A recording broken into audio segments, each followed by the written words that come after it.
Hello, everybody, and welcome to another episode of Cheaper by the Dungeon with your favorite October Halloween friends, Jacob. Ooh, spoopy. Connor. Spooky, scary skeletons. And Adam. Hi, it's me. That's pretty good, actually. That was Grintilda from Banjo-Kazooie. Well, now I'm gonna have nightmares. All right, real quick. Who would win in a fight? Jason Voorhees, Freddy Krueger, or Michael Myers? Ooh, Mike Myers. He's got mojo. Don't they both die in Freddy versus Jason? Actually, I think they do, yeah. So yeah, I guess I'll go Michael Myers too, because like The wild card. they'll kill each other and then he's just gonna be chilling there like, okay. But didn't Jason have like 10 movies? So doesn't that make him like more immortal? He's got a greater legacy. He's definitely the most immortal. Because isn't there like a specific thing you gotta do to kill Jason? Like, I don't know what it is. But Don't say it out loud or else he'll come for you. I've never really seen the Michael Myers movies either, so he also seems really immortal as well. But maybe it's just maybe you take off the mask and he's good to go. I don't know. Isn't Michael Myers just like He's just a dude. criminal? Like, he's just a dude. Yeah, he's not but murderer, he gets shot tons of times, so he's clearly more than a dude. Hold on, I have to look up something here. He's a bit of a machine, but I think Michael Myers is literally just some guy. Oh And my I think- gosh, I thought we were talking about like Austin Powers, like the actor. That's why I said mojo. That's Mike Myers. Oh my gosh. Well, I still think he Here's would two win. very classic horror villains and comedy movie actor. Yeah, And baby. yeah. National Canadian Treasure, Mike Myers. Freddy Krueger, does he even like how does he? You know what? I really haven't seen any of these movies, like Halloween, Nightmare on Elm Street, or Friday the 13th. Well, Halloween has. I don't know why awful we're branding. talking about this. They have like an awful branding campaign because it's like Halloween 2, Halloween 2 the 2nd, Halloween the 13th, and it's very confusing. Like if you watch an honest trailer on it, it's all laid bare right there. I think for Freddy, if a memory serves, it's been a long time. Like I think you defeat him by actually killing him in his dream world. Like that's how you stop him. So he can come into reality to kill you. And that's why like people are trying not to sleep, because if you fall asleep, he'll like kill you in reality. But if you go into the dream world, then you can kill him. That's how you can defeat him. And he's like scared of fire. I think that's his whole thing, because he was burned alive when he was a living. Yeah, I feel like Jason seems the scariest. He's slow, but like that guy definitely seems the most abnormal, even though Freddy is a dream walker, kind of like Zippy. And also Yeah, I nowhere's think Zippy could take Freddy. Black Bunny. Darian and Norman could take Michael Myers, and then I don't know who could take Jason. But nowhere is safe with Jason. Like there's even a Jason X where he's in space. So like you can't get away from him. So Okay. space camp in space. Yeah, he's probably fighting Godzilla somewhere, Mothman or whatever. I want a amalgamation. Well, anyways, something else spooky that happened recently, for me at least, is that these three leveled up. And not too much happened for you guys, right? Like no real ability score. It's their 13th level now. Wow, I've never been this high of a level. 14th level is when things really start to pop off. So I think people just got some spell slots for some higher level spells and stuff like that. But Well, this is the first time we're level 7, or like level 7 levels. 7th level spells, this is what I'm trying to say. Well, for you and guys. those Yes. really break the game. Oh, yeah. I just got my first 4th level spell. Thank you very much. Hey, you gotta Arrange start your somewhere, life. man. Yeah, I think we get one additional proficiency, so we should all be at +5 now. We got more health and more spell slots. That's basically level 13 in a nutshell. Not a lot going on. But either way, let's move on. Adam. All right, everyone, welcome to the awesome podcast review, where we basically read a really touching iTunes review. This one's from Bow 5 boy. Okay. Holy smokes, Batman. This is just incredible. I love this podcast. Okay, there's literally no punctuation in this, so I will read it that way. This is just incredible. I love this podcast. I've been listening since about episode 4, and I love everything these guys have created. It's great. TLDR, 10 out of 10, should listen to. And then I'm going to break the rules. I'm going to read one last iTunes review that just came in. And it's pretty long, but this is what it says. The best. That's the title. And then the actual description is the best with an exclamation point. So really wide array of emotion in that post. But again, 5 out of 5. Thank you, Aquila05. That was great. Thank you. No, you're the best. Yes. Got him. Nice. That was real good, son. 10 out of 10. 10 out of 10. 5 stars for you. All right, but I think it's time for us to play some D&D. Woo! Or, Oh boy. should I say Persona 5? Heist music, begin! Recap. So last week, the gang was still in Smile's necromancer lair in the attic of this house, cut off from the world, basically. And there, Zippy came back to life with a new scar on his chest. But Normandy, while everyone was happily reuniting, Normandy saw a chance to finally put that modified memory to use and swipe that dang old crystal. He did so. He convinced Smile that the crystal broke and everything as he swiped it and put it into his pocket. This made Smiles go berserk, and then it turned out the mask on his face was actually a tether. It was this crab being that was using him as a host. It's like the tether to the crab, which is tethered to Smiles, this whole Russian doll situation. But anyways, the god that spoke to them through the crab was the god Sidgwick, the god of the quiz, and they seemed weirdly interested in that plush dash hunt that you got from Valentine's shop way back. But either way, they seemed harmless enough and didn't want to fight or do anything. They just wanted some info, and then they let you go on your way. You left, and then talked to Alexandre about, your reasoning, convinced him to come with you to the Sparrow where you went, and had a big old reunion for Zippy coming back.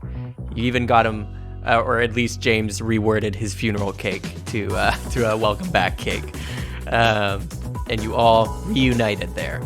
Alexandre was still torn about what happened and why you took the crystal, but more than anything, he needed to go check on his pop, Berulius, the king, and left to go do so. You guys, instead, hatched a plan to finally get that dang old piano key that you came here for in the first place. And you chose the roles for everybody. You have Randy as your coordinator. You have James as your driver, the guy who's gonna make sure that you have the getaway van. You chose Apophis and Bradley to be distractions when the time comes in their pyre pitch team that has access to the castle now. And you chose Robin for the lookout, the one who will be standing outside the vault while you go in to make sure that if anything happens, they'll shout down to you. You divvied up the routes and found that the way you wanted to approach the castle out of all the options I gave you was the most mysterious one. The one through the pond outside in the little forest surrounding the castle. All that you know is that some wizard guards emerged from this pond and walked out, and Randy seems to think that must be a way into the castle that's more hidden than anything else. So that's the route you chose.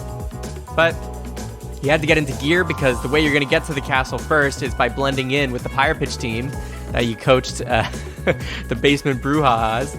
And the way to do that is to wear some wetsuits, which you all got from Bradley, who just had some laying around. And he distributed them. You wore them. We have awesome art of that now. And this is where your heist journey begins. You all leave the Sparrow, except for James. James stays behind, of course. And you're walking onto the central island of Jadoo, where a festival is seeming to begin and stir and rumble, where they're going to celebrate the Pirate Pitch team. A whole festival for them. But Darian/Connor, I believe in the last episode you said you wanted to make a detour to go back to the workshop to get those eyes. You do have a little bit of time. You have about like an hour and a half before the official ceremony where you guys will be, led up to the castle with the rest of the team. I think if I recall correctly, we were all, like you said, we were all leaving kind of the ship. You know, everybody was suited up and ready to go to blend in with the Pirate Pitch team. I just quickly turned and I looked to Norman and Zippy and say, guys, can I just speak to you for a quick moment over here? Of course. Sure, Darian, what's up?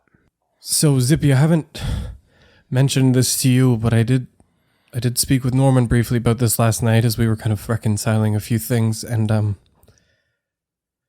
look, we're about to go into some unknown territory. And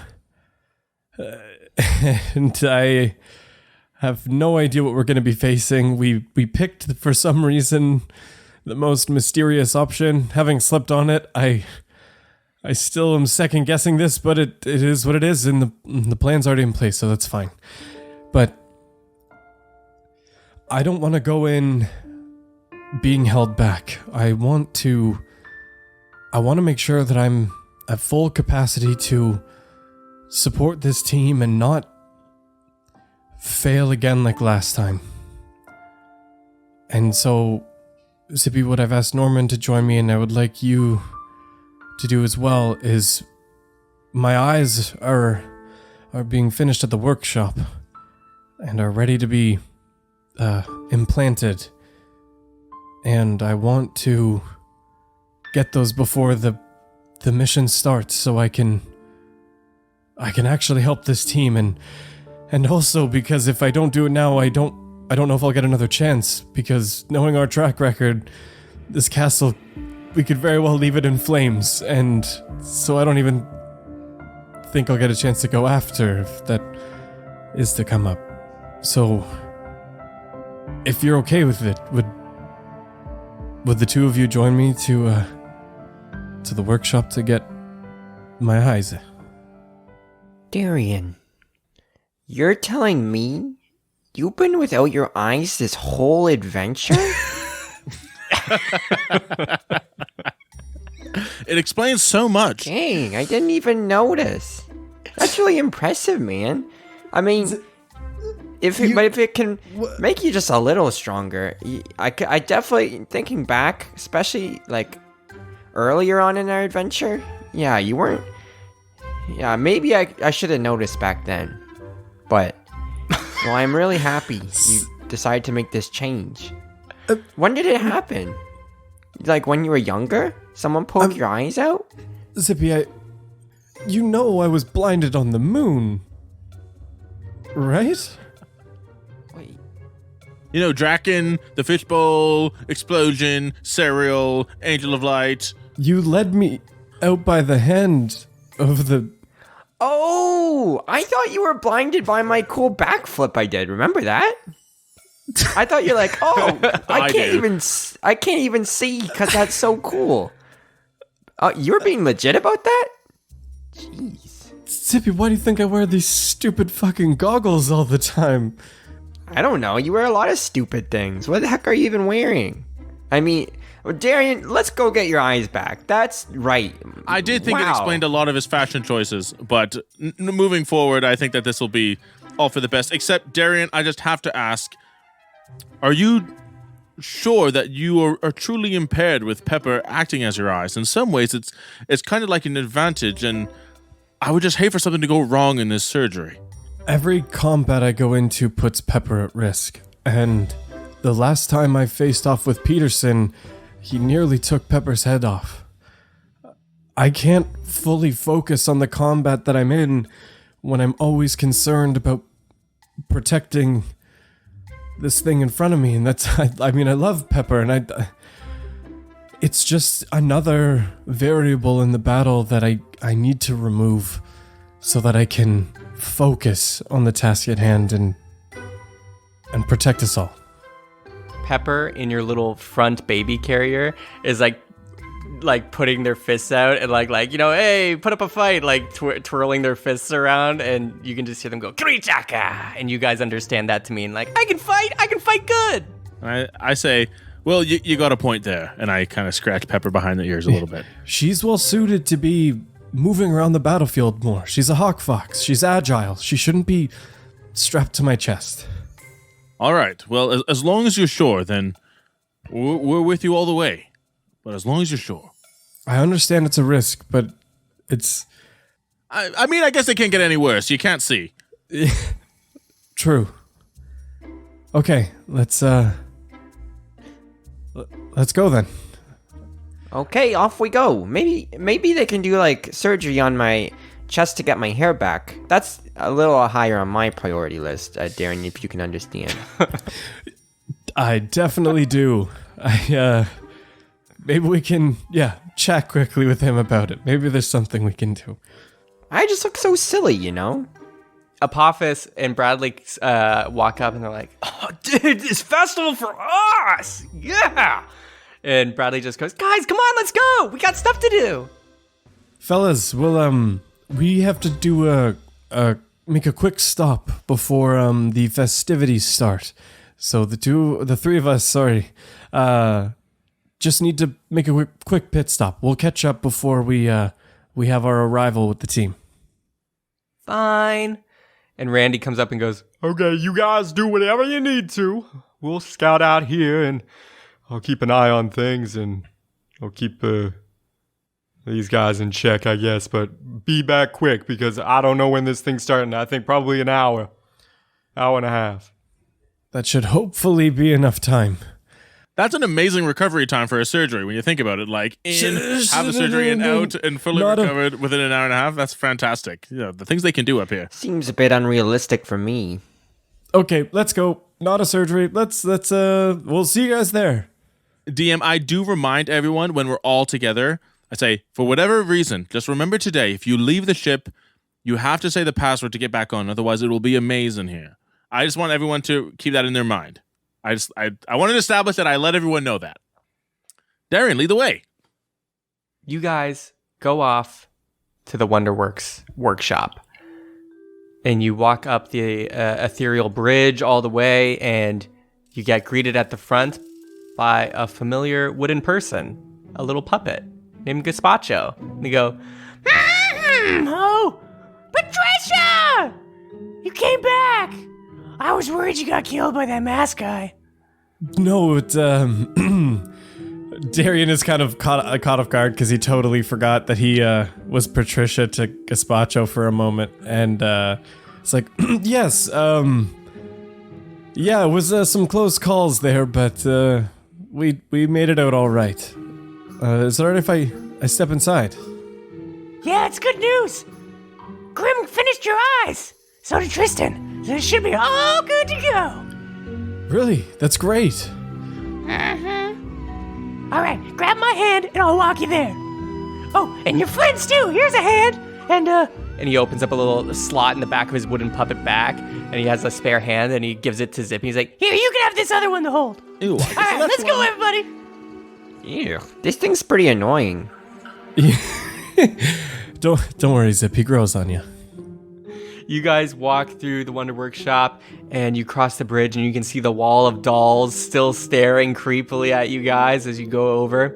And you see the spinning cog wheel with the dimensional doors. By the way, guys, just if you see a water cooler, just don't look at it. Just don't acknowledge it. Just keep walking. Okay. Perception check. Ooh, all of us? Yes, everybody. What water cooler? Let me look. 17. Did you say don't?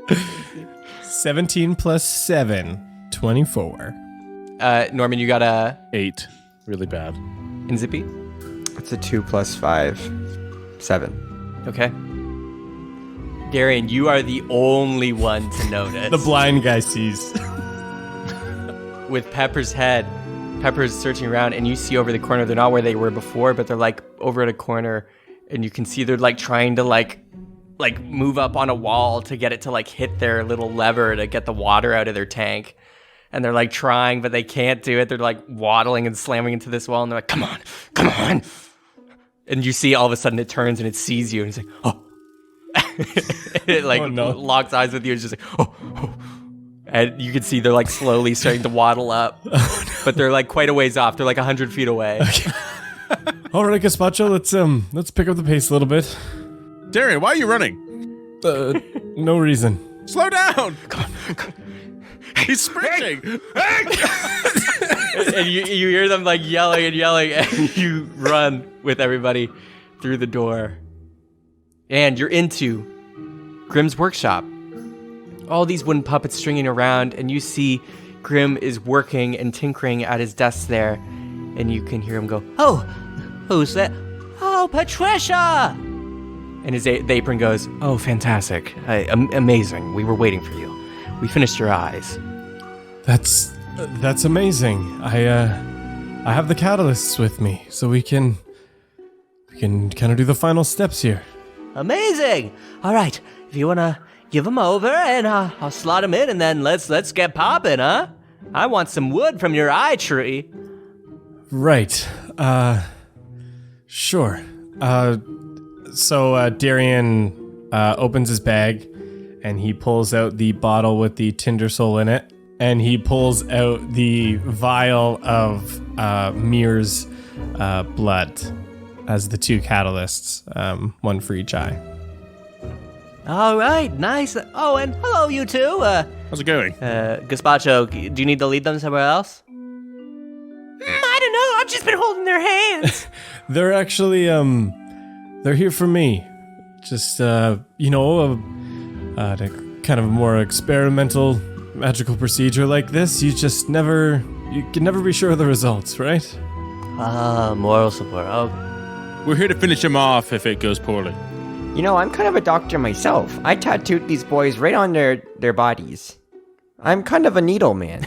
It's true, and actually he got a natural 20 on mine, so I actually got this sick tattoo on my forearm. Do you want to see? I put on a lab coat and everything. So if you need an assistant, Doc, I'd be happy to help. Oh, that actually might help. Yeah. I usually just use one of our magical sewing kits that I just keep sewing until all the HP's back, but if you got some actual clerical healing, I mean, I won't turn that down. If you need me to dig out his eyes to make better holes, well, I'm really good at that. I did that a lot with my carrots growing up. Oh, do you got a special spoon too? Yes, right here. Do you see Darian break a sweat in this conversation? Like, It'll be just like planting a carrot right in his eye. Yeah, pretty much. But you gotta really pull by the root, if you know what I mean. I don't, but I'm here to learn. Is there gonna be some kind of anesthetic or something for this? I don't think we're in that time period, Darian. I really don't want to feel my retinas being ripped out of my head. Darian, do you want a quick surgery or not? Because I'm here to make this lickety-split. I want an effective, safe, ideally painless surgery. You know, I've only done this on dolls, but they seem to appreciate the varnish rub I put on their chest when I do it. I think I'll pass on. Well, here, varnish. Doc, I know all about working. I'll teach you about working bodies because I tattooed them before. And you teach me about putting eyes in dolls, and I think together we can make this happen. Sounds like a deal. And they put out their hand. All right, Darian, this is great. The apron just turns to you with their little apron face, and they're like, "This is a terrible idea." I hold Darian's hand. And I give it a squeeze, and I say, "You got this. It's gonna be okay." Yeah. Well, hey, let me put this stuff in the eyes. Any preference, left or right, for which one? Sure. I'll make the Tinder Soul my right, and I'll make the God's Blood my left. And, do you think maybe we could just stick with, your procedures on this one. Zip, I want you to be, ready for what we have later today. I don't want you to waste any of those resources right now, So I think maybe we'll just stick with the workshop professionals on this one. It's okay to be scared, Darian, but I'll walk you through this every step of the way. Yeah, sorry, the thing is, I don't really want my eyes to have the analogy of a carrot. That seems... Man, I didn't think I'd wake up this morning thinking I was going to do surgery. But they say carrots are good for your eyes. Hey, that makes a lot of sense now. Oh man, I was born for this, Darian. Let me do it. Please, no. Please, gods, no. Oh, no. Oh, now you say no. Well, it's too late. I already got the coat on. I'm kind of standing behind Darian, getting ready to cast Hold Person. If Darian decides to bolt, I'm like, okay, I got him. I kind of look at Zippy and I'm like, okay, I'll get him if you bolt. Norman has flipped from I don't think this is a good idea, we shouldn't do it, to I'm going to force this guy to get this surgery. Hey, you got on the ride, Darian. Now it's going up the hill and you got to get ready for when it plunges down the other side. You got this, buddy. Well, let's, again, I appreciate it, Zip. I think I'm just going to stick with the professional on this one. Someone knock this guy out. He's talking silly. Okay, let's All right, this. these are done. Okay, I'll put these down. All right, take your shirt off because we're gonna put the varnish on. I think I'll pass on the varnish. Take it off! You gotta rip it off. Oh my god! You start peeling him out of his wetsuit, bringing it down from his shoulders, and the wetsuit's peeling down. It's really like rubber, so it's not ripping, but you're peeling it down, and some of your chest is exposed. And he's like, "All right, here we go," and he slaps some on your chest, Darian. Well, this is a very strong chemical smell. Oh my goodness! It's called aloe vera. Please make a Constitution saving throw to see if you stay conscious. Oh my god! Ooh. That's a 15 plus 1. It might as well have been a straight roll. So 16. You feel really woozy. The room is spinning, and you feel like you're soon going to collapse. Are you going to give in or keep struggling? Let it happen, Darian. Let it happen. It's okay. Good night, Darian. Good night. Is this? Oh gosh! I caress his hair. It's okay. Okay, shh. Go to sleep. Count back from 100. Darian, against his better judgment, just passes out. Just leans into it. Pepper jumps out of your baby your front carrier as you do that. Goes what? And is crawling on Normandy's shoulders, and you just slump to your knees and you fall over, and you wake up. And you're in the black freaking sea with the dream tree in the back. You're like, oh shit, I haven't been here in a while. I haven't missed this. And you're sleeping. Norman and Zippy. You look over and Darian's body is just slumped. And Grim goes, all right, well, if varnish works. All right, I guess let's hop him up on the table. Here, help me, guys. Yeah. You slump him on, and he's there. And Grim looks at you, says, all right, okay, here's a spoon for you, here's a spoon for me, and you're gonna just, how about you just put a finger on his wrist where his pulse is and just tell me if that's going weird. If it stops, if it stops, I guess let me know. For everyone listening, Connor is freaking out right now. No problem. But before we do that, can we write on the eyes, on the back where he can't see them? I don't see why not. I mean, as long as it's not a chemical marker or something like that. Come on, Norman, it'll be funny. He'll never know. Yeah. And when he's dead eventually, it'll be hilarious.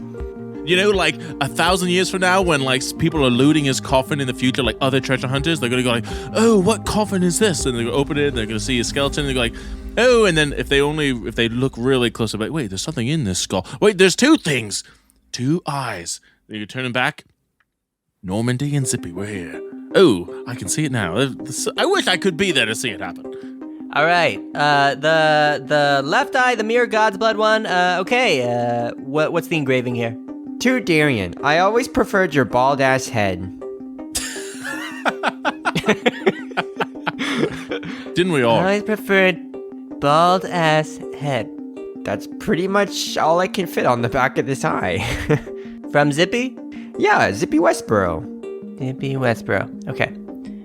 All right. The right eye, the Tinder Soul one. All right. What do we want? Okay. I, EYE, was here. Which is quite fitting, because it was an eye. There was an eye here. That's pretty good. That's pretty good. All Ooh, right. thank you very much. I pride myself on that. And then, too bad we can't ever tell him about this. So I was here, and then so was Normandy. That was it, and that's it. And Zippy. All right. There. And Zippy. What? Oh, well, can we go back to the other eye and say and Normandy as well? Oh, it was all. No, that one's mine. That one's full. I scratched out a lot of that one. I had to redo it quite a bit. Just do like ND at the very bottom or something like that. Isn't this kind of nice? This is how you can always carry a part of you, right? Yes, close to the brain, not the heart. The apron speaks and it's like, he's going to hate you for this. And He's like, okay, all right, let me put these down here. Okay, you're on the pulse. You got a spoon. By the way, these are enchanted spoons that I've given both of us that really help. Just, they cauterize any cuts or wounds or anything immediately, so this should be pretty safe. They're also good at playing spoons with. Okay, well now they're not sterile, but okay. Oh, here you go. All right, let's do this. medicine check, Zippy and Norman. I didn't want you guys doing it. We're doing this? I said no.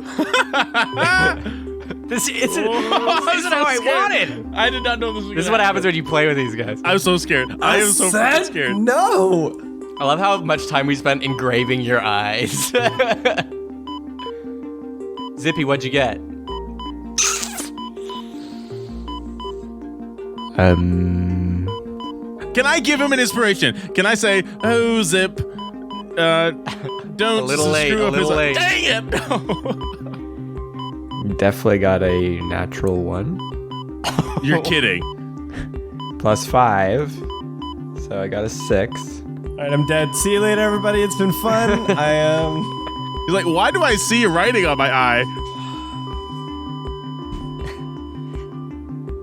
Connor just fell out of his chair. I got 12 plus 5, 17. Okay. Norman, Yes. you're checking the pulse and everything. And Zippy, you're going for the left eye. Grim is going for the right. And you're starting to work. I don't think I necessarily have to describe this in any more detail than that. But Zippy, as you're working, you do successfully remove the eye, but unfortunately, you were kind of sloppy in doing so, and you notice at one point, clip, and you look at Grim, and Grim's working, he wasn't paying attention to you, and you kind of look and you're like, maybe best not to mention I did that. Maybe I'm gonna keep this one to myself. And then you keep working. And Grim speaks to you and says, all right, now that part's done. Also, what the hell were with his eyes? They look freaking cursed. Oh, they were. Long story short, they were, yes. You could probably sell them for a high price. Well, either way, let's pop in these new ones. Here you go, Zippy, and here's me. All right. And the new eyes are inserted. All right, Zippy. Got any heals, or do you want me to get the sewing kit? No, I got it. I can heal this right up. I lay my hands down on this man's face. And just because I like Darian so much, he can have one of my level 1 cure wounds.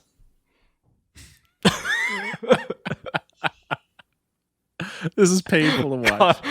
For listeners, Connor has been face palming this entire time. As soon as you asked us to roll medicine. He went to such lengths to bring Zippy back, and the moment he does, For those who don't know in this room, this spell is right beside my Create and Destroy Water spell, one of my favorite spells. So that's how you know it means a lot to me. All right, roll healing. This is crazy. As a 1. Oh boy. Of course it was. So this has gone so horribly wrong. Jay gets natural 20s all the time. So does Connor. And then the one time they have to get a nat 1. I mean, the one time they get a nat 1 when they can't afford it. You heal slightly. Well, I think it's done. And nobody else in the room can tell how much. Nobody else in the room can tell how much you healed, but you definitely healed them for 1 point. Looks good to me. It's like, Oh my gosh. Zippy truly is a psychopath. I'm not a doctor. Zippy is psychopath confirmed. You know, I'm actually pretty pleased with this. It's honestly like just on par with puppetry. It's, you know, the same difficulty. How does my side look, Doc? Not as good as mine, but you know what? I think his face was always like that. It was my first time. I just kind of, dropped it in, then put the soil right around it. Wait, soil? Ooh. Well, whatever you want to call it. I just say it's like soil. But I had the Tinder soil. If anything, soil should be on my side. Okay. You know what? I think we did good today, Doctor. And they put out a hand. This is like such a good... I should do this every morning. It's like a good cup of coffee. Just wakes you right up. All right, can we wake him up now? Should we slap him? They shake your hand and they're like, "Doctor, doctor," and they look at you, Norman. Yeah, doctor. That's me. We're all doctors here. I shake his hand too, and I say, I'm not sure what I did, but I was happy to be of service. All right, time to sterilize. Or should we do that before? Oh, wait. I think you just put alcohol on it, right? Yeah, well, yeah. Here, let me put on my hat. There has to be one around here somewhere. It's in the doctor's back pocket. Yeah, you notice there's one in his apron I knew it. as you put on your straw drunkard's hat. And Grim goes over to a little shelf where he has some plants and he breaks off the stem of this one leaf. He's like, you know what? If he wakes up screaming in pain, we'll just put more varnish on him. All right, ready? And they put it under your nose, Darian. Boy. And you feel you're waking up. And you wake up. And you feel a little pain. Honestly, not nearly as much as you thought, really. But you're going to blink your eyes. And you can see before you just saw black, but now you're seeing bright white. It's almost like it's the last thing you saw. The last thing you saw was Serial's gaze and Draken's death. That blinding light. And you're finally seeing with your own eyes again. Similar image. The blinding light. And for a second, like, probably a little bit of PTSD kicks in and you're kind of shaking and nervous as you're coming from this sleepy state. It's almost like you're waking into a nightmare. And then you just hear, "Hey, kid." And then you wake up. What? And you're blinking like crazy. And you're looking around the room. And you can see with your own eyes, it's not Pepper's vision. You can see Pepper. And you're blinking, but you notice as you're blinking, only your right eye is actually blinking. Your left one feels like it's sagging, like you can't blink it. It feels like your eyelid doesn't work on your left eye. No. But you can see. How much health did I lose? How much pain am I in? You lost, after Zippy's healing, you lost a total of 11 points.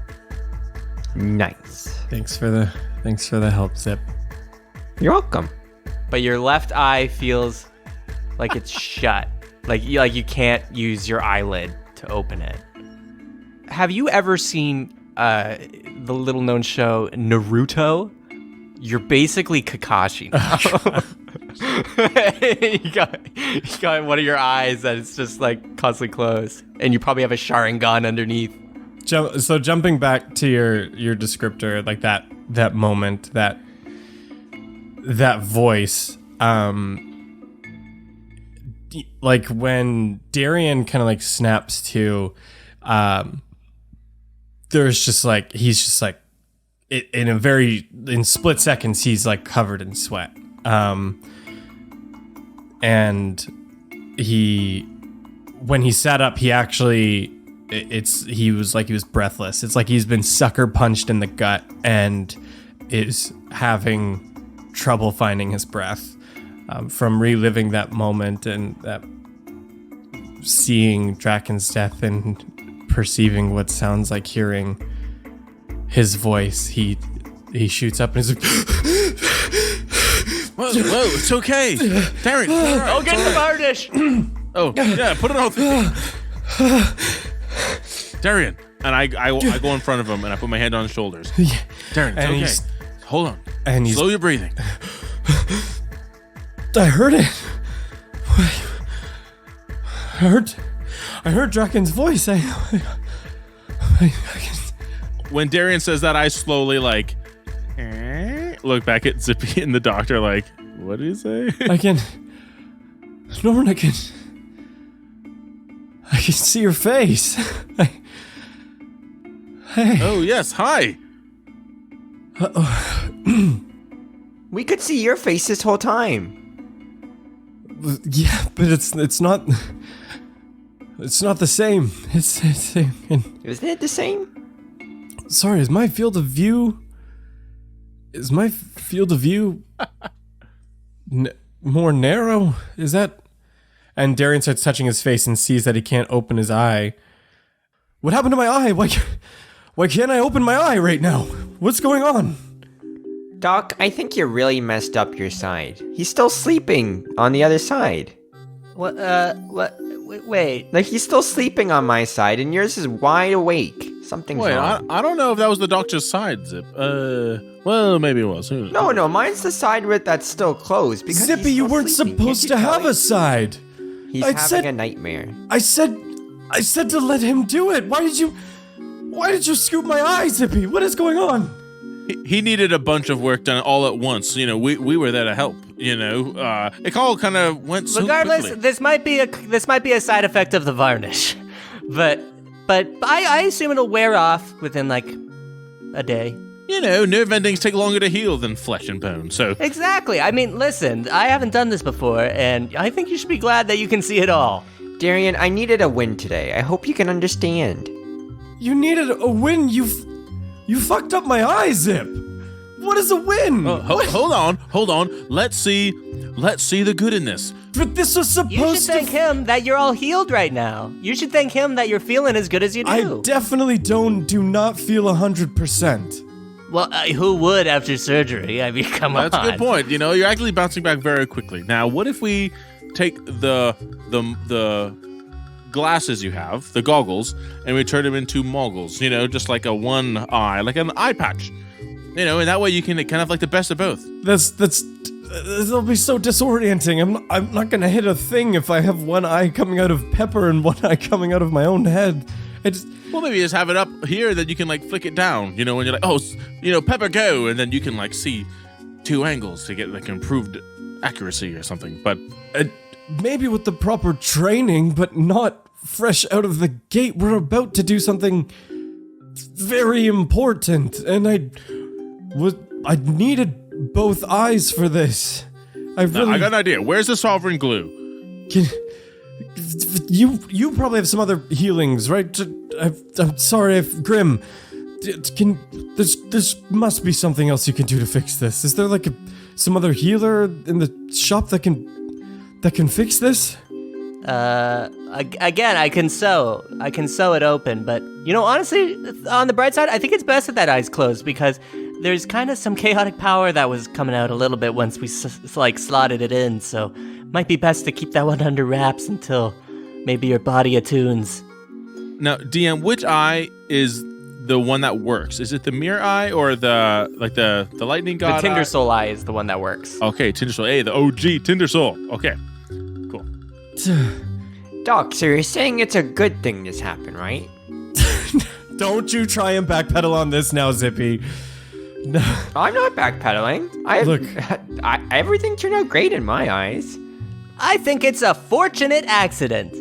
I resurrected you for this? Oh my... Literally half an hour ago, we didn't even think you had eyes this whole journey. Now you have one. This is a miracle. Zippy, just... Doctor, Stop. doctor, and they stick out their hand to shake yours again. Oh, I wanted on that. Grim. Is there any way to, like, guarantee that this eye will, like, heal? Like, what if you... It's like a magical thread, right? What if you, like, sewed it shut and it had its time to, like, do its thing? Can I be sure that it will fix it at some point? Because I don't know if just leaving it's gonna do anything. We magically fucked it up. Don't we need to, like, magically fix it or something? Yeah. Yep.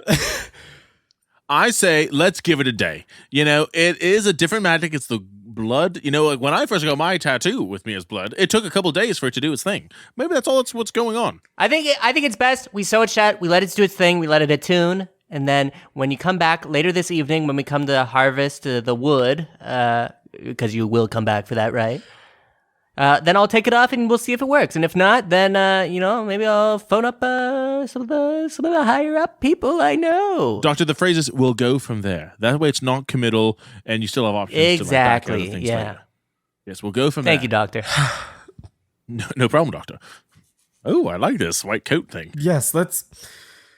Yeah, use the healing thread on it, I guess, and, yeah, we can just wrap it up for now, and hopefully that fixes the eyelid, okay? Now, by the way, Darian, when your eyes are closed, do you see faintly any kind of writing at all? No, Okay, just wondering. Maybe you got like a message from beyond. Okay, never mind. No, the only thing I saw was the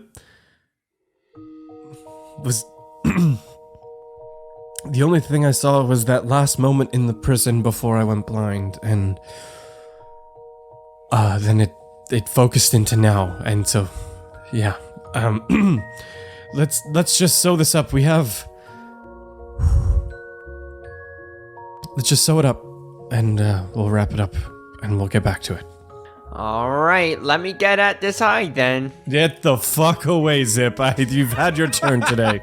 Hey! And Grim goes and sews your eye shut, your left eye. Doc, do you have like a piece of cloth or something? Yeah, here. And he hands you like a workshop cloth. Okay, well, like, is it long enough that I could like tie it? Yep. Yeah, I take it and I kind of just tie it around so that left eye is just covered for the time being. Because I feel like walking around with like a visible sewn shut eye might look a little unnerving to somebody. So Yeah. Gazpacho goes to you and says, Patricia, you look amazing! You look just like me! I'll take... Say thank you, Darian. I'm gonna take that as a compliment. Thank you, Gazpacho. Yes. Anyways, Patricia, I gotta escort you out because Grim's a busy guy and we got lots of other Patricias to send in here for appointments. Right. Yes. So the plan is we'll be back later this evening to check in on the eye. Yep, and oh, one last thing. Just make sure it starts. he goes back to his little shelf with plants. He grabs some soil and he just poof, blows it in your face like dust. And you can just feel your right eye, all of a sudden your vision turns green as a little spot in your peripheral vision starts getting like blacked out a little bit. And then your vision goes back to normal, but your peripheral vision has like a blank spot, a little black circle. And Zippy and Norman, you notice a little sprout has grown out of Darian's green mechanical tinder soul eye. What? You. Darian, you got something right there. It's like a Pinocchio nose, so don't be lying. I kind of touch it. I go, how fast is this going to grow? I have some important appointments today. Oh, it won't go that fast. I'm probably going to go get some druids to help or something with this later, but that's just to make sure at least that it's started. It'll stop growing now. Okay. Sure. Yeah, we'll be back this evening then. And you all leave the workshop. And you're walking down the ethereal steps, the ethereal bridge back to the mainland. And you can see fireworks. It's like Whimsy World, but on the main world now. The festival is beginning. You can hear an announcement go, "Everyone! The basement brouhahas will start making their ascent soon! To go see the king!" As Darian's walking along, you see he's kind of just like soaking in the view because it's for the first time in quite a while that he's been able to actually like look at the world even partially from his own eyes, and so he has this little bit of like a awestruck face on it though. And that's where we're going to take a break.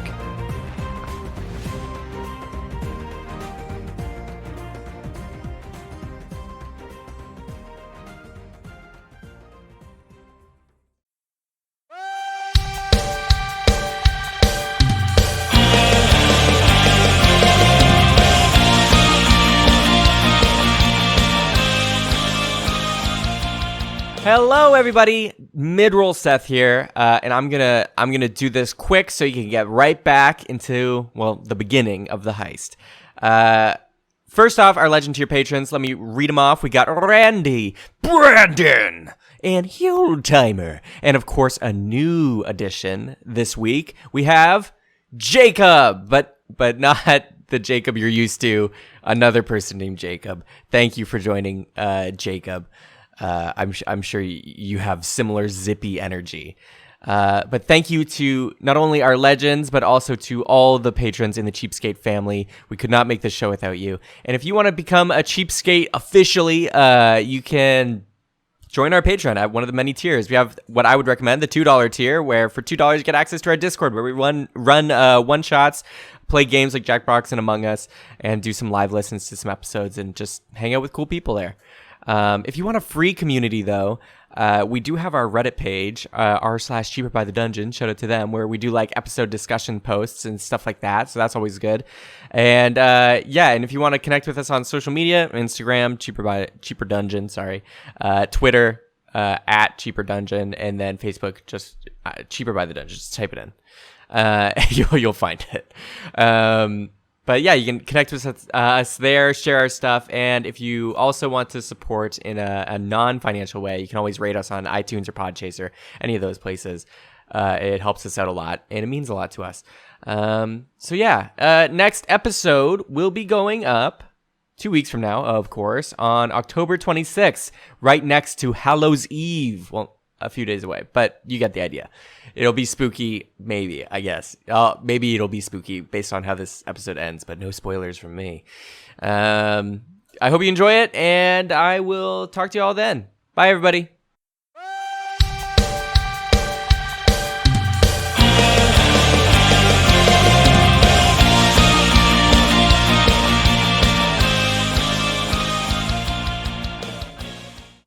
And we're back. And Darren kind of has his eyes back, so congratulations. Man, these last couple episodes, everything's been returning. Zippy, your eyesight. Norman, who knows what will return for you? Maybe Royce. Maybe Strand. I don't know. But either way, you guys are moving, and you enter in to the festival. The festival is active. It's different than what Whimsy World is because people are actively just like celebrating, holding like flags of the basement brouhahas. And people notice you guys in the wetsuits as you're walking through the crowds, and they're like, "You're part of the team! What? Crazy!" And they're like freaking out.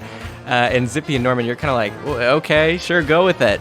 But you're moving through the crowds, and they tell you, "Oh, you guys got to go with the rest of the team. They're up there. They're up there." And you're parting through the crowds, and you're going, and you start seeing the team. You see a team of other people that you recognize. Darian, the rest of the actual players and the other coach. And they're not wearing wetsuits. Only you guys are. They're wearing they're dressed to the nines, because they're going to meet the king. So you guys kind of miscalculated. But as you're walking up, you notice with your passive perception, out of the corner of your eye, Robin is talking. She's kind of separated from the group just slightly, and she's talking quite friendly and happily, it seems, to this weird, tall, very colorfully dressed with these long striped stockings and elf-like, Christmas elf-like shoes person with this long mane of tabaxi hair. As you noticed, Norman, that's the same clothes as the Baron. But they definitely weren't a tabaxi. And people mentioned he was an elf, and you heard before he was a dragonborn. Obviously, they probably are a changeling, but the Baron seems to be talking with Robin. Oh, I was in disguise back then. I should be okay. I was pretty sure I was in disguise back then. But I still keep a low profile. I go and I kind of angle myself to stand behind Darian a little bit as we walk past. Oh man! You guys keep walking, and the coach comes to meet you guys. Says, "Oh, amazing! You're here! Oh, great, just in time. We're about to start, and we're gonna meet the king. Also, I heard about the wetsuit thing. It's completely off base, but hey, you're new. You were a part of this win. We couldn't do it without you. Wear whatever the hell you want." Whose idea was the wetsuits again? I think it was Bradley's or Randy's, maybe. You see in the back that the team is throwing and cheering somebody. You see thrown into the air is Bradley, and they're like, "Bradley!" And he's like, "Hey, it was mine! It looks great!" And then he falls back down into the crowd as they catch him, and they keep tossing him. Everybody around is cheering and everything, and you can see a wooden platform stage in front. And you see it's in the center square, and all of a sudden, coming to the team and marching up onto the platform are these two wizards with this elaborate robes and a wide-brimmed wizard hat, almost like the one that the painted Verulius was wearing. And you notice that it's a blue bullywug and also a very tall, thin, slender Kenku. And you hear the blue bullywug go, "Yes, hello, everyone. Quiet down, quiet down. We're just about to begin." And as they say that, you look over Norman and you can see the Baron all of a sudden changes, and they look like a tall skeleton person like Robin, imitating them. And they kind of just wave at Robin as they make their way through the crowd as it seems like they're leaving. And Robin rejoins you guys, and you see everybody is starting to quiet down. Robin, who are you speaking with? Robin just goes, "Oh, just an old friend. It was so nice to meet him." You know the Baron? "Oh yeah, we go way back." "Silence, everyone. We're about to start. All right. You two, come up." And they're pointing at the coach and you, Darian. Right. Of course. "We have the Pyre Pitch League winners for this season. The ones who are going to be meeting the king today. Let's give a big hand for the Basement Brouhaha coaches." And everybody's just cheering and cheering as you guys make your way up the stage. Now, how did you bring this underrated, previously not performing team all the way to the victory? All the way to here. And they pass their thaumaturgy mic to you guys. And the coach seems frozen with stage fright, the one next to you. Darian, seeing him kind of freezing in the moment, kind of just slowly grabs the microphone and says, "Well, it was with a lot of hard work and determination. Going into this season, the Basement Brouhahas were a bit of an underdog team. People didn't think that we would actually be able to take the championship this year. But through our grit, our hard work, and our new patented training regiment, we were able to put together an excellent team that managed to take this year's championship. Performance check. All right. 11 total. All right. Yeah, okay. It's all right. Yeah. and the bullywug takes the microphone back and goes, so inspiring. All right. Either way, let's bring the rest of the team up here. The ones who did it. The Basement Brouhahas! And you guys all start. Norman, Zippy, you see Apophis nod at you. Randy's whispers in your ears like, let's go, Tom. Let's do it. No turning back. What are you guys doing as you're up there? Are you like entertaining the crowd? Are you just trying to stay like out of sight? I smile and nod and wave, but I'm not like hands up in the air or anything like that. I'm acknowledging the crowd, but I'm kind of assuming it's like, oh, he's like a third line player. You know, I'm there if like a bunch of people get injured kind of thing. So I'm like waving just a little bit. I'm smiling and waving. Smile and wave, boys. And you guys are seeing the crowd of people, and they're like, go, give the king, just give him a hug from us. We miss him. Just tell us how he's doing and make sure he's okay. And other people are like, you've earned it. Get his blessing.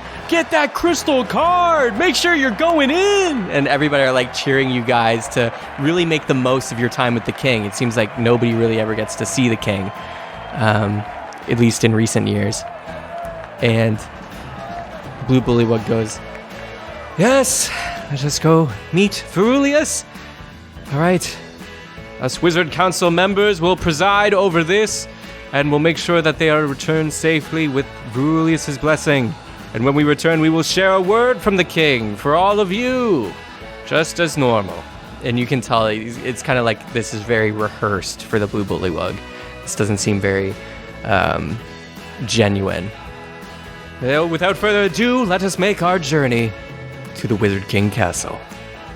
And you go off the stage to the back. In the back, there's a path. It's like roped off, and people are cheering and waving flags. And the other team members you're with are like eating it up. And you can see you're moving off of the main island, and you're getting to the ethereal bridge that leads to the Wizard King's Castle, which is a separate floating island that's covered by these thick woods. And as you're going, please make a perception check. Everyone. 13. 15. That's a 15 plus 5, so 20.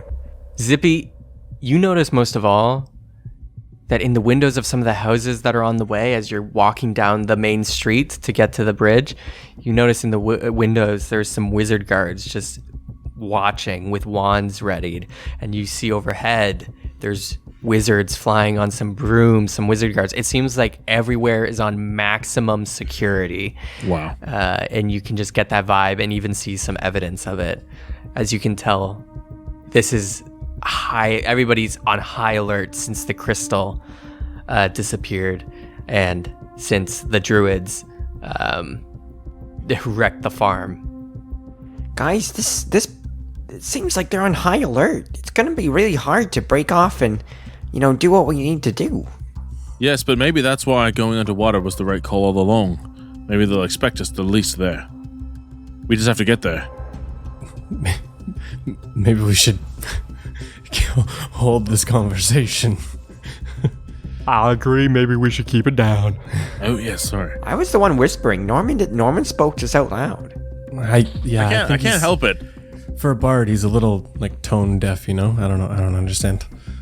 Wow, guys, just keep looking forward and keep walking, okay?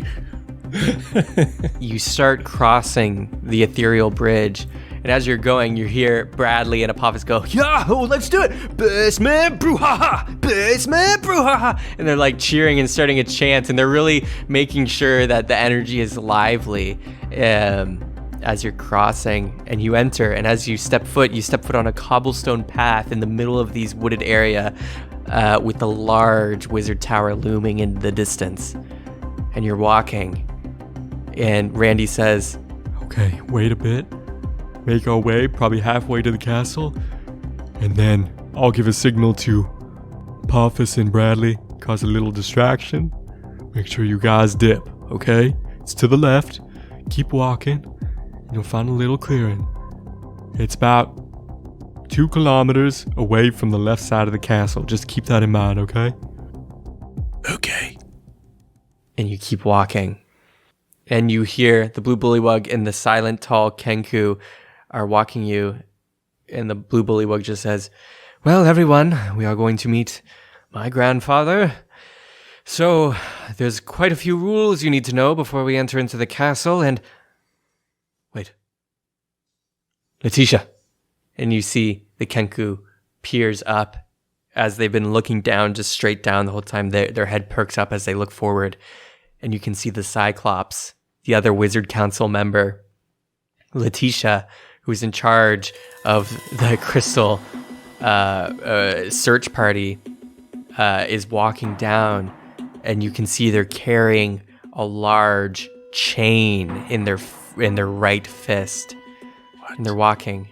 And the blue bullywug just turns to you all and says, just one moment, please. Okay. And they separate and they walk ahead and tell you guys to stay there. This could be a moment to dip. Or you could wait. What would you like to do? Oh! I mean, this has nothing to do with Apophis. And we haven't heard from Randy. Guys, this could be our moment to dip, and I mean literally dip. Ooh, nice. Norris feels very self-conscious about his voice, so he's gonna whisper. He's like, "Very cool. Well, we could pass without a trace." Yeah, it's Are there any guards like walking? There's not any guards walking behind us or anything, right? Like, so if we were to activate pass without a trace to try and hush sounds and stuff. Like, yeah. Do you think it wouldn't be noticed, really? You've been keeping quite an eye on your surroundings, especially Zippy, since he rode so high earlier. And yeah, the last ones you saw were at the end of the bridge, at the entrance to this island. You haven't seen really any since, and you look into the woods and you can't really tell any nearby. I kind of want to see what happens with the Cyclops in the chain, though. Wouldn't the blue bullywug know that we were gone, though, if we just dip? Well, I With the feel whole like party. That's gonna be at any point, though, right? Can't we just, but there could be a time where we're just like, I gotta use the bathroom over here. And we like to all go together. I personally think we should wait until the Cyclops leaves because she may recognize it. Ooh, she might recognize us now. Maybe now is our time. But there's nothing wrong with being on the team. She wouldn't know that we're not on the team. Ooh, Because this is the Cyclops that Randy knows, pinned me right? against the wall. Yeah, she pinned me against the wall. Yeah, well, the one that you guys talked to, after Zippy's death. I don't know if we should run with her around. We might want to wait for her to leave. Time slows as we all think. Think exceptionally quickly. And we're all speaking with our eyes, looking at each other. Yeah. It does feel like it's probably as good a time as any. Because I feel like the bathroom strategy is we're gonna have to go inside. So if that's gonna happen, we're gonna have to go inside and then break out of it to get outside and then get to the aquatic entrance. So breaking off before we get inside the castle seems like the best option. The only thing I'm thinking of is she's a very powerful spellcaster. And also I was probably one of the worst people to look suspicious in front of. So I just feel like it's got a big risk with it. I say we wait until she leaves. I don't think she's escorting us inside. Man, she might connect us all with the chain. She might freaking connect us all with the chain as a safety precaution for the king. We don't no idea what that chain's gonna do. So are you staying? I shoot Randy a quick look just to kind of gauge if he thinks now's a good time too, or if he thinks doing it in front of her is too risky. Letitia and the blue bullywug are about 45 feet in front of you, so a bit of a distance. And you look at Randy, and he kind of understands, and he just kind of goes, shrugs, good as time as any. Could be now, could be later. The DM is giving us nothing. No, that is something though, because I was worried that she might be, really powerful and see right through what we're about to do. But if he doesn't have any insight on that, she could. That still gives us something. So, you don't have to cast a spell. We can just bolt or dip. We don't have to cast a spell to do this. Right, but we're all gonna have to make stealth checks. So I'd rather have the spell. Okay, let's go. Let's pull the trigger. You down, Zippy? I'm down to clown. I'm already on a roll today with successful eye surgery and Clearly. Okay. I friggin' want to know what's gonna happen with her, though. Then I after Darian kind of sees from Randy yeah, sure. And the three of us are kind of just like, okay. You see Darian kind of lowers his hands and does a few signs and casts Pass Without a Trace, only on myself, Zippy, and Norman. And then start darting out to the trees. Everybody roll stealth. Oh, And add that plus 10 from the spell. 32 for me. Holy. That's only a 26 for me. that's a 5 plus 4 plus 10, so that's a 19. Okay. This is why we cast it, people. This is why we cast it. Good job. You all nod at Randy. Randy nods back, and you slip away into the woods next to it. Oh. And you dart quickly. And Randy immediately kind of like goes in for like a group team hug in the back. So it's like if you were there, you might be like obscured by that. And he's like, oh yeah, guys. And they're all still celebrating. They're like, who are you? Zippy, with your high perception that you rolled before, you take a glance back. And now that you're not staring dead on towards Letitia, you can see from the side angle as you're running through the woods and looking back, you can see behind Letitia, the chain continues. And it goes into handcuffs, nullstone handcuffs that bind all these people together. And these people have these muzzles. These like nullstone muzzles to stop any verbal spell components or anything weird with that over their mouth and nose. These like masks. As you can see, all these different people. You don't really recognize who these people are. There's some Furbolg, there's some elves, there's some gnomes. But the one you do notice in the lineup is a Lamasu. That Sphinx-like lion, and it's got some nullstone stuff around its paws and a muzzle over its mouth. The druids were found in the painted world as they searched. What? Of course that would happen. It only makes sense. Zippy hesitates and stops for a second as while the other two are kind of, ushering along. We gotta go. Guys, wait. The druids, they might have got captured. There's nothing we can do now. Maybe later, when it's the right time. But What are you gonna do? Fight them right now here on the bridge? But it's on me. It's on, I don't know. Guys, help. I don't know what to do. Darian just kind of like scoops up Zippy and he's like, I'm really sorry, but we need to move. And just carries Zippy to the trees. As we step into the tree line and it's a little more safe, I set Zippy back down and go, I'm sorry. I know what you're feeling, but there's nothing we can do for them here now in this moment. But we can, if you think it's important, we can try and save them. It's really important. We can't just leave them. Like, they trusted me. I said I'd come back for them. Okay, well, there'll be a time. We'll keep our eyes. There'll be a moment that we'll be able to strike, but it's not right now.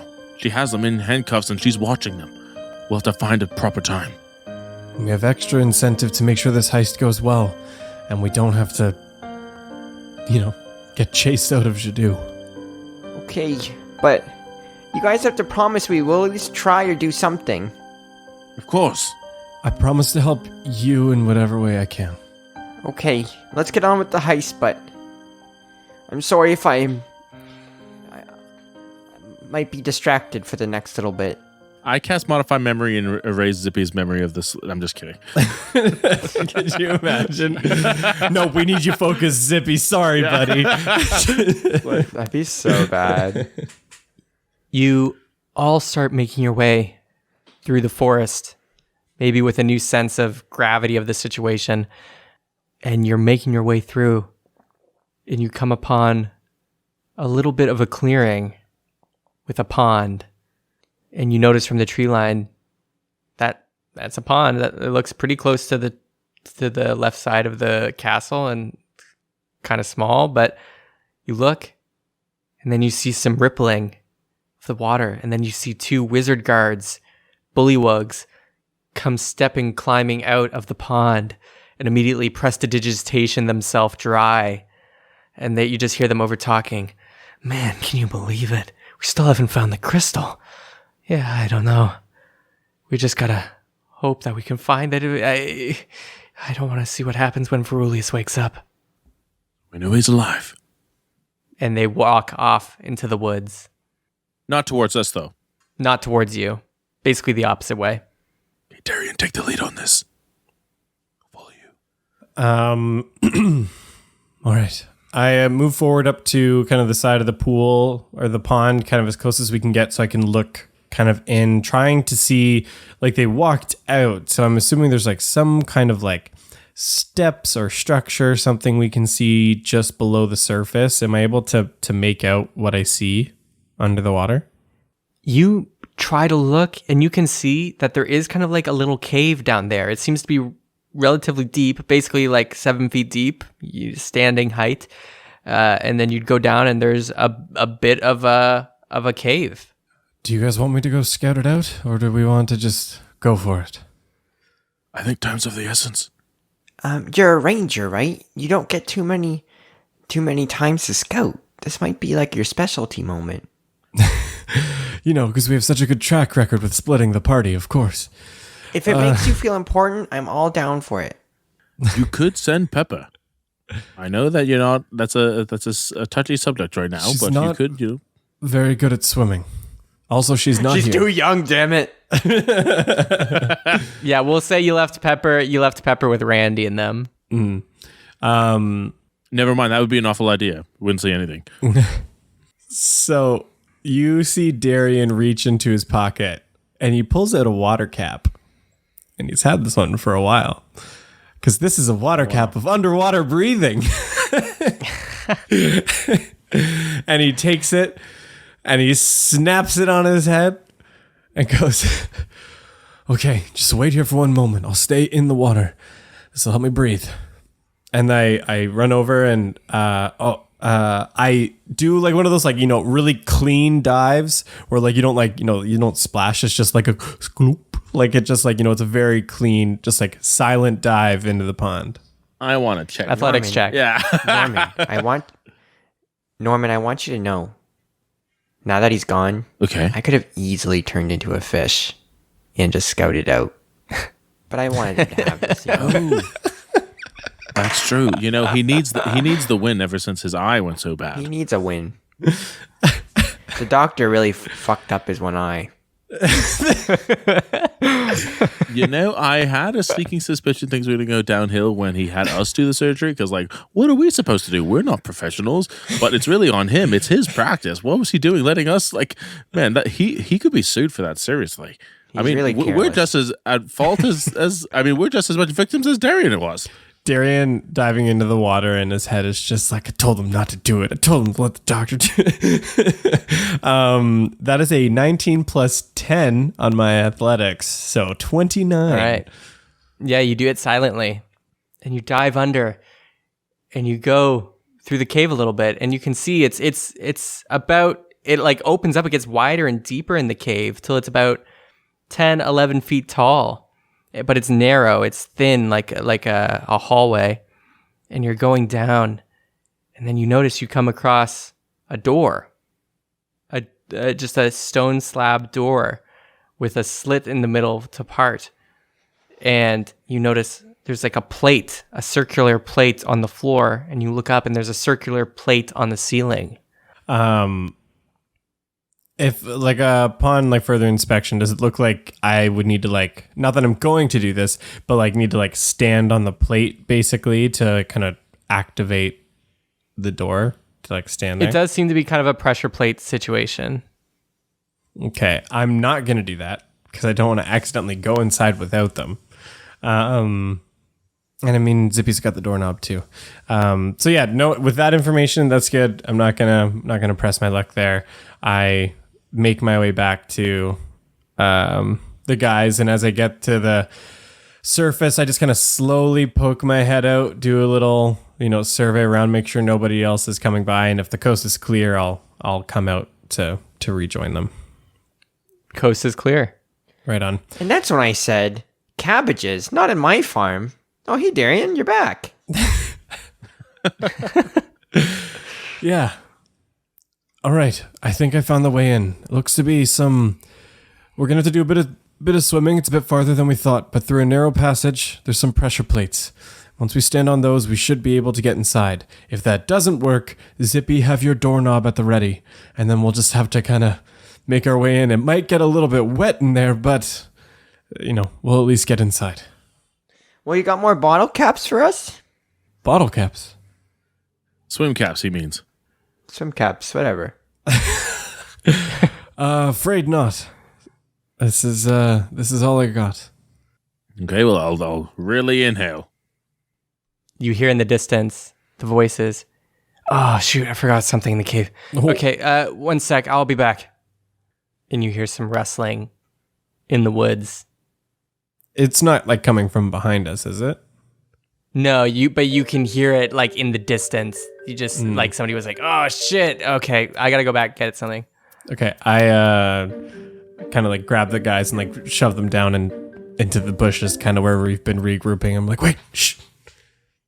You dive into the bushes and you see the bullywug comes back and descends down, and then you see them come up and they'll be like, "Ow, actually, I need your help. Come on, Carl!"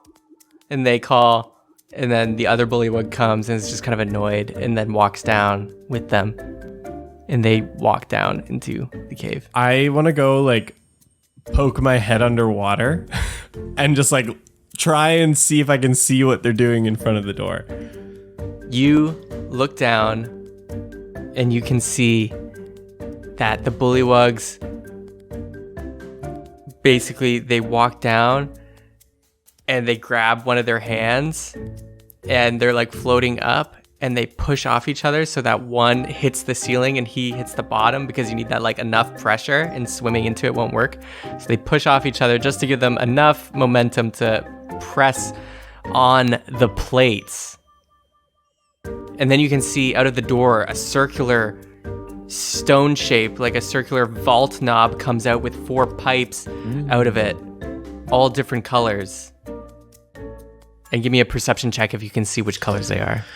Oh, hopefully. I have a +7, so pretty good at perception. We got a chance. 14 plus 7, so that's 21. 21. Okay.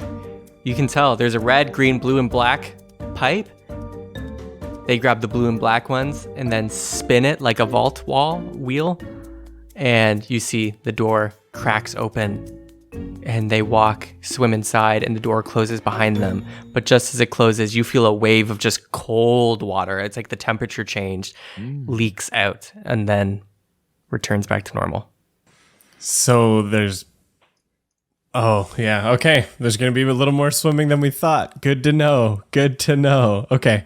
Yeah, I go back up to the surface to rejoin with the guys, and for the sake of not trying to repeat everything, I reiterate what I saw to let them know how we can get through the first door, and then jumping off the tail end of that, I add in and with the temperature change, the only thing I can suspect is that there's more water on the other side. So unfortunately, that's as far as I can see and make out.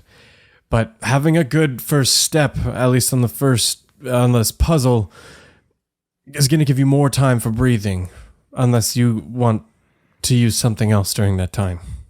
I left my space beetle back on the ship, which is a stupid idea now, seeing how it gives us air. I think we just got to take our chances and hold my breath, and Zippy too. Oh, unless he turns into a fish. Well, how good are you at holding your breath? We'll see. Well, Well, I'll be fine. Same. I'm like, I could turn into like a giant octopus and like maybe create like a room.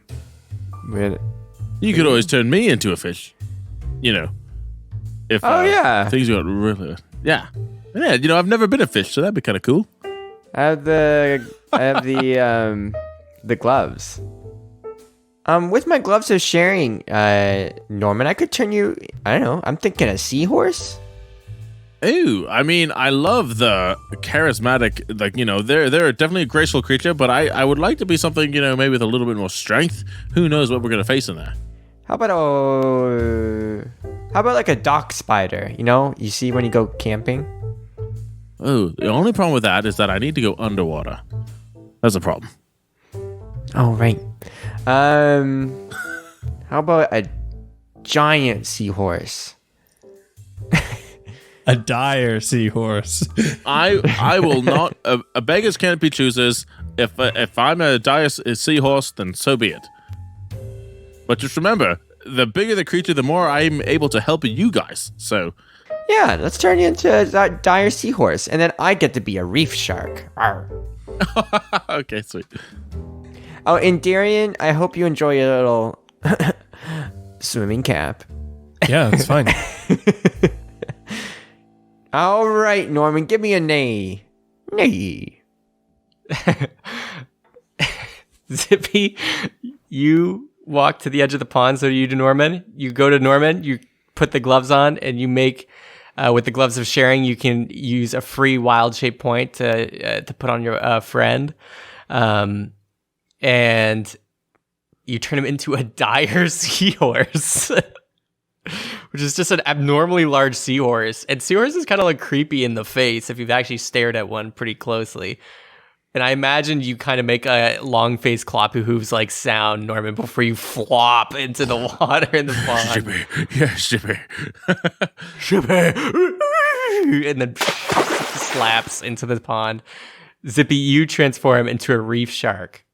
Still kind of big. It's going to be a tight fit, but you're sea animals. And Darian, you just snap that cap a little to your forehead and you're good to go. I swim up to Darian and I offer for him to ride on my back because I'm reading the stat block and it says aquatic elves can train these as mounts. Right on. Sure. Right on.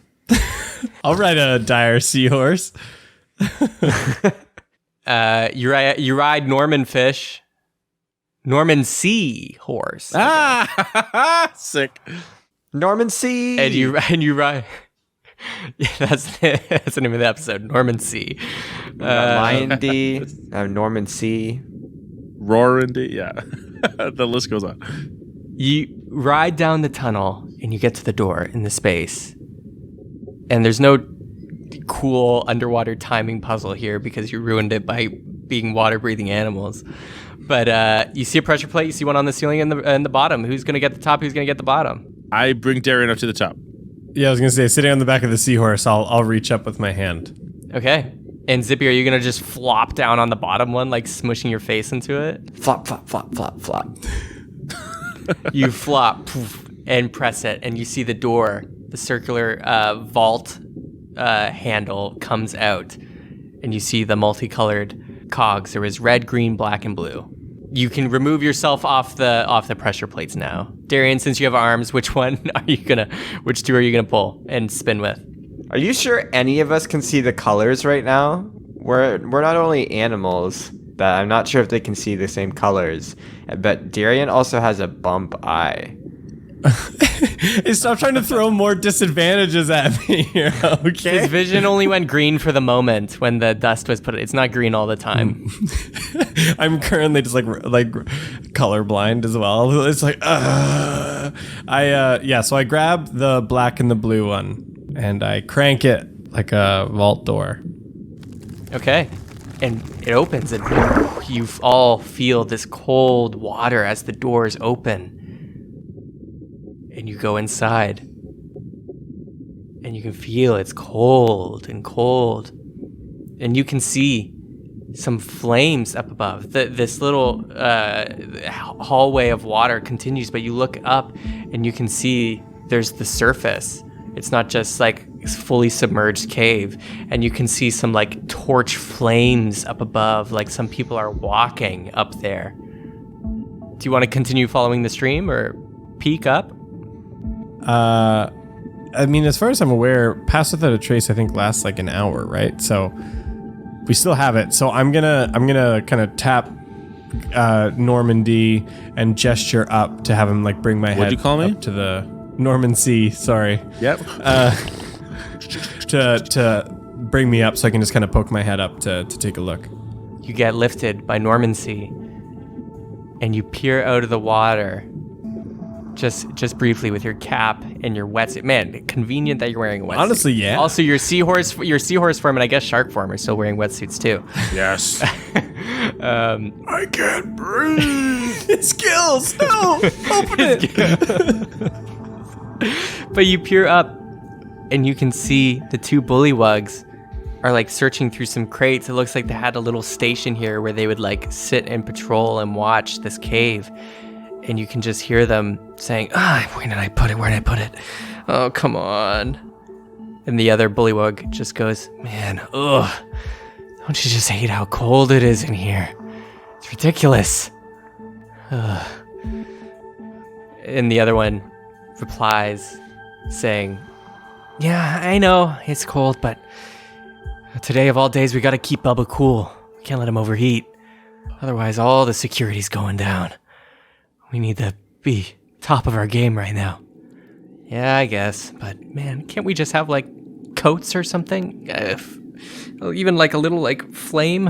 Whatever. Bubba? Like, who is this Bubba? Looking around, is there any like end of this path of like where it like accesses up there? Like those are the two guards from earlier, right? Mm-hmm. Okay.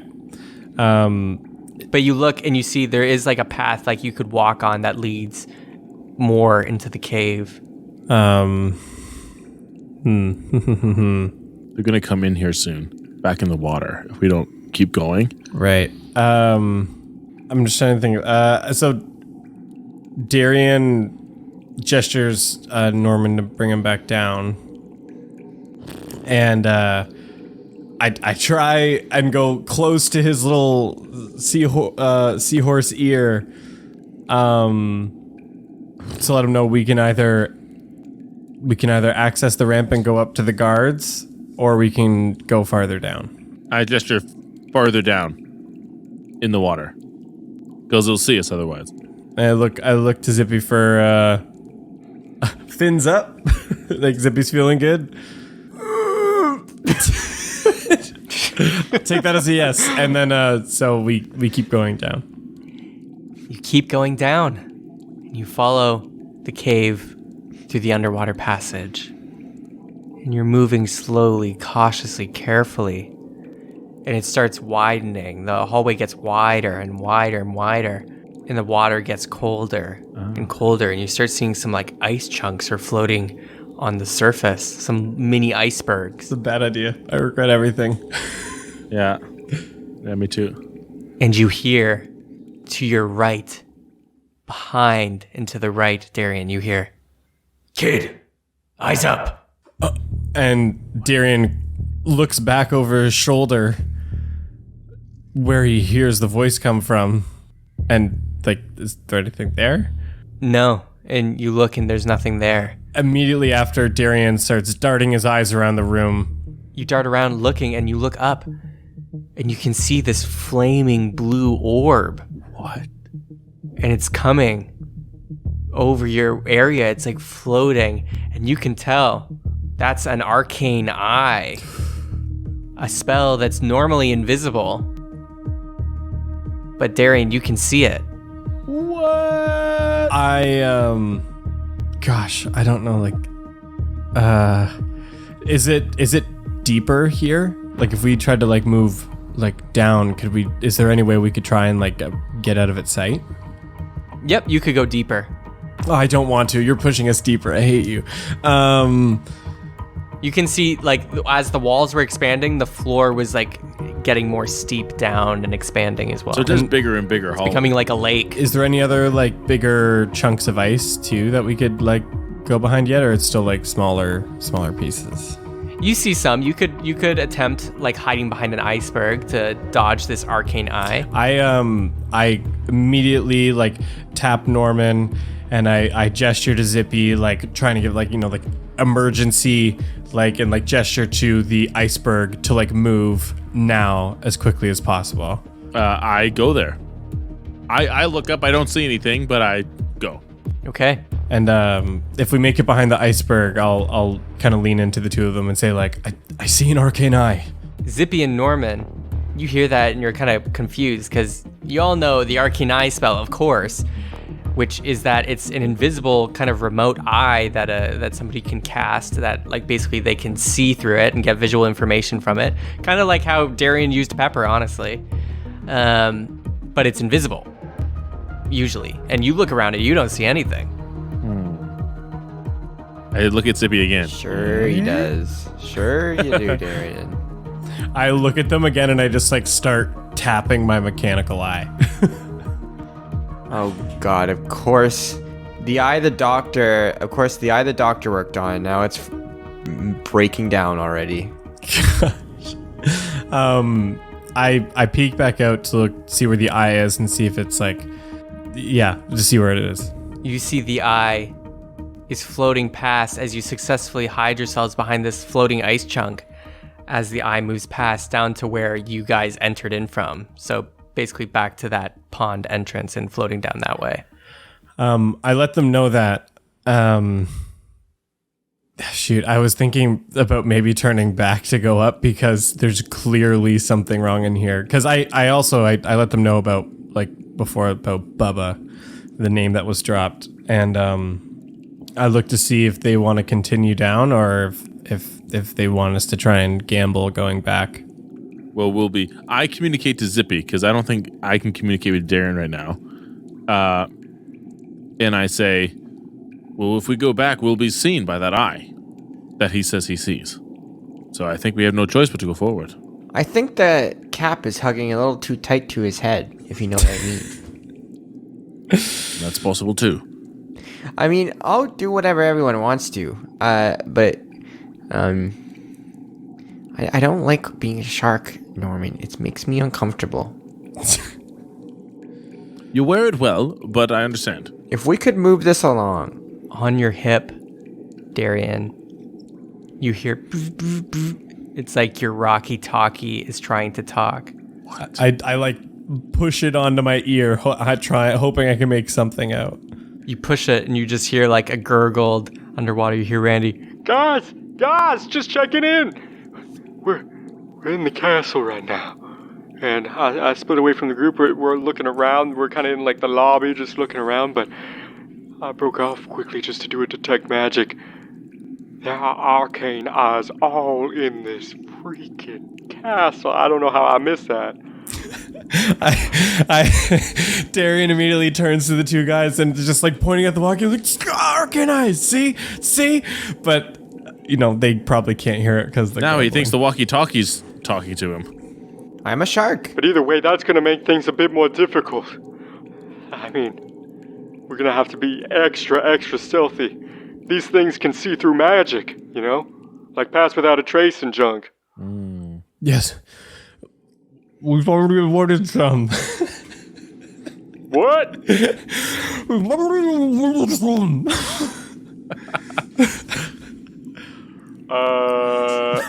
Okay. Glad to hear you're doing it. Either way, I'll keep you updated. Call you back.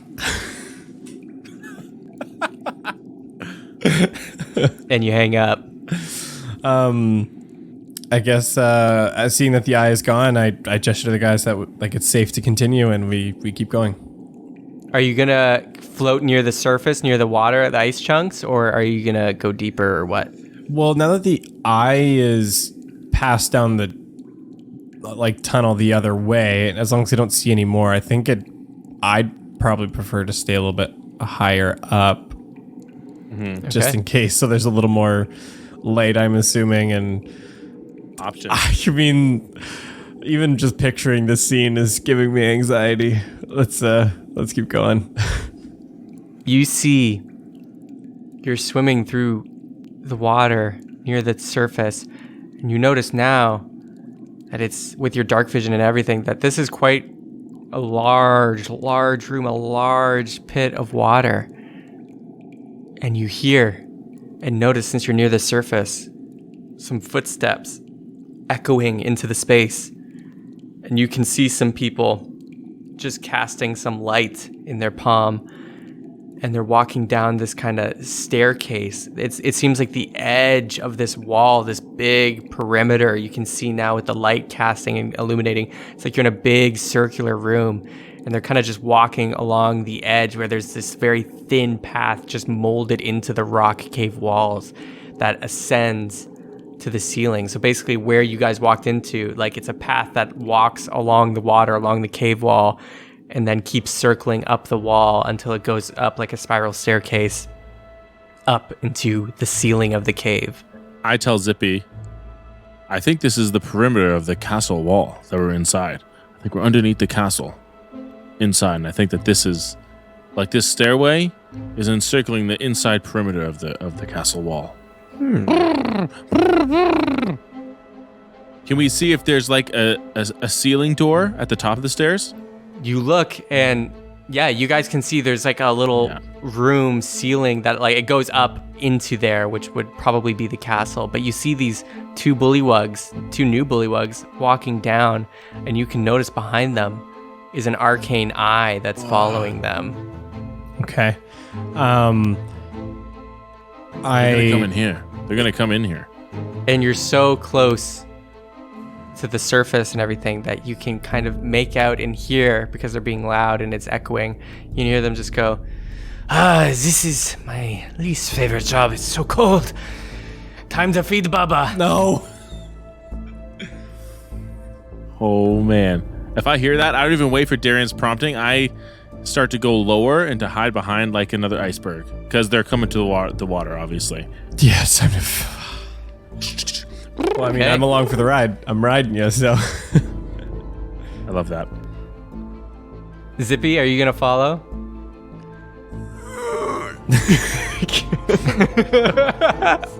No, just kidding. Yeah, I follow. With my little shark tail. You see the two walk all the way down this long path that's carved into the rock until they get to a flat section where it's just near the water's surface. And you can see they have these like balls of like meat and stuff, and they're just chilling it. They're chill touching it with magic, making sure it's ice cold, and then pushing them out into the water, making sure that it's just as cold as possible. I gestured Norman to make sure we're like as far away from those as possible. Yeah, I away more towards the icebergs, shrapnel. You move towards the icebergs, and you kind of hug it, and you're kind of like pulling the iceberg with you, a nice one, and you're hiding. And everybody make a stealth check. Oh, Pass without a trace, baby. nice. 32 again, DM. That's a 37 from me. Ah, Let's go. dang it, beat at my own game. It's a 28 for good old Zippy. Okay. You guys are good. You move to the side. Stealthily, the bullywugs don't notice. And you see the meat starts floating out. Oh. And then they look at the eye and they nod.